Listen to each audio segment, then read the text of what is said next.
Someday, something's going to happen. Someday, I'm going to be a pilot. I just know it. I just know right there.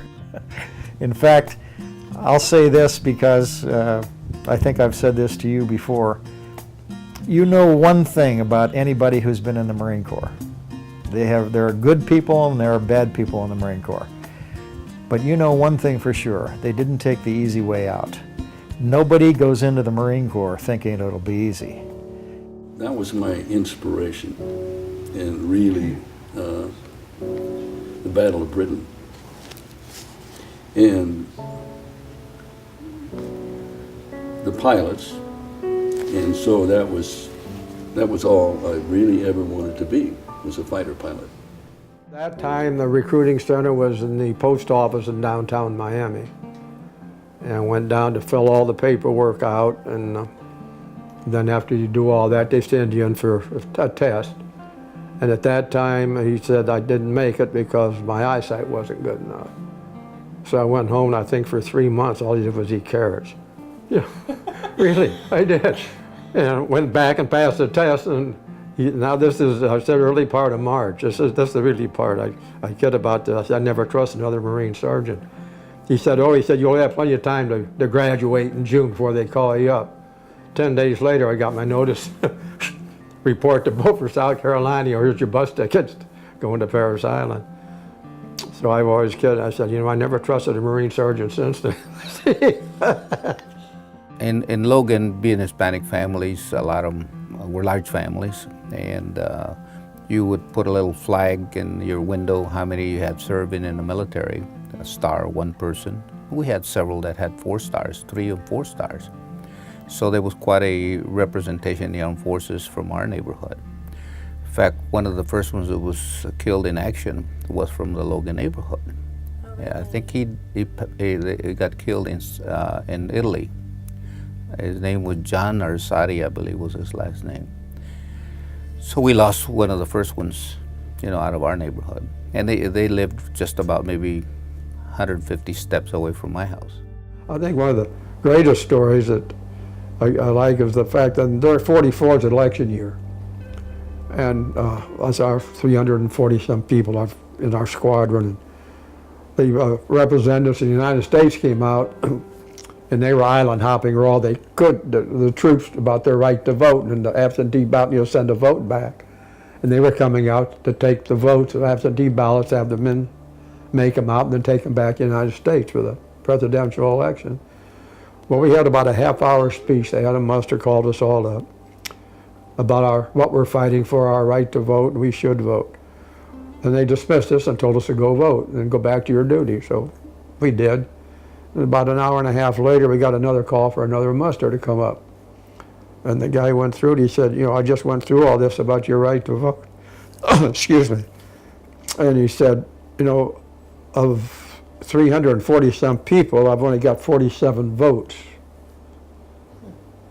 And he said, I'm going to try it again. I want you all to go vote. And the major in charge of us there, of the squadron, said there won't be any change. He said, that's all we have. At 21 or over, everybody else, 20 and 19. Just before we were married, he received his wings, and his commission into the Marine Corps, and I pinned his wings on him. Marine Corps wives, or wives of Marine Corps career officers or enlisted, they have to be strong, they have to be self-sufficient, because when the husbands go away, they've got to be husband, father, and mother. They have to take care of everything.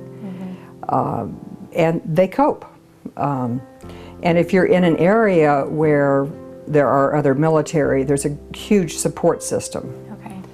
And the biggest length of time that I can remember was when we were in Tallahassee, and that was my mother's hometown. And so she had support with people that she had grown up with. But they're strong. I mean, Marine Corps wives are strong. Don't mess with a Marine Corps wife. That reminds me of another thing. Once when I was, you have your officer of the day.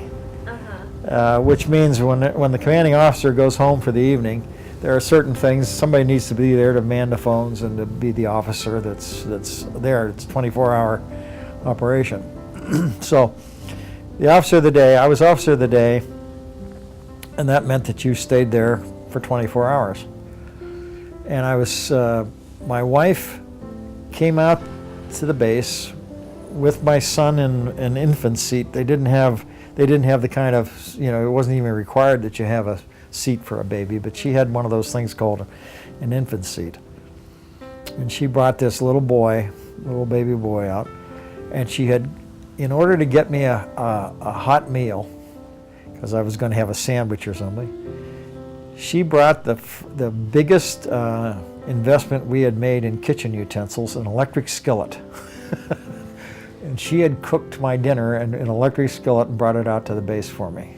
Now that was really above and beyond you didn't see many guys that got hot meals. All the guys that were around at that time just couldn't get over that she had done that. So. It was really funny. We were living in Garden Grove when he went to Vietnam, and the next door neighbors were very wonderful to me, and they had children the same age as my children were. And, Christy, my youngest one, was about 3 years old at that time. And Gene came, that's the husband from next door, came over one day, and he asked her where her father was. Well, at that time, Victor was sending me tapes, and they were on the reel-to-reel tapes, So he would send me tapes once a week, and he would read the kids' bedtime stories and tell them stories, that he would make up and things like that. So it was pretty nice because, they heard him all the time. So when she came over, he said, "Well, Christy, where's your dad?" And she pointed to it, and she says, "He's in there." A guy in our squadron was marrying a member of the Irvine family. And we were invited to the party, and it was in Corona Del Mar. So we had to get a sitter. Well, the base had a nursery that you could drop your child off. For whatever reason, and I don't remember if it was because it was a certain day of the week or whatever it was, the base nursery wasn't available. Now, I'm a first lieutenant, which is pretty low on the totem pole.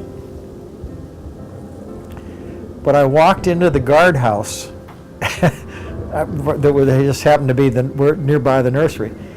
And a couple of sergeants that are on duty said, and I explained to them, "Gee, I'm really bummed because the nursery is closed, and my wife and I wanted to go to this wedding." They said, "Don't worry, Lieutenant, we'll take care of them." And they did. I think in my parents' first 4 years of their marriage, I think they were only together like 15 or 18 months, which is, when you think about it, that was the reality of a military existence in World War II. So when the father goes away, and it was fathers in those days, the mom steps up and runs things, and so it created an interesting family dynamic. I'll never forget that he sent me a picture, and it showed his helicopter, and evidently he'd been shot at, and the mortar went right up between his legs. He said he could feel the heat on his legs, but it didn't, and it must have gone through the rotors of the helicopter he was in, because the helicopter didn't come down. And I was looking at that, and I thought, somebody's trying to kill my husband, who is a really nice man. They don't even know him, and yet they're trying to kill him. And I guess that's what war is about. It's not easy to go through something like that. I really feel for the young wives that have to go through it with their husbands in the Middle East. It's not easy.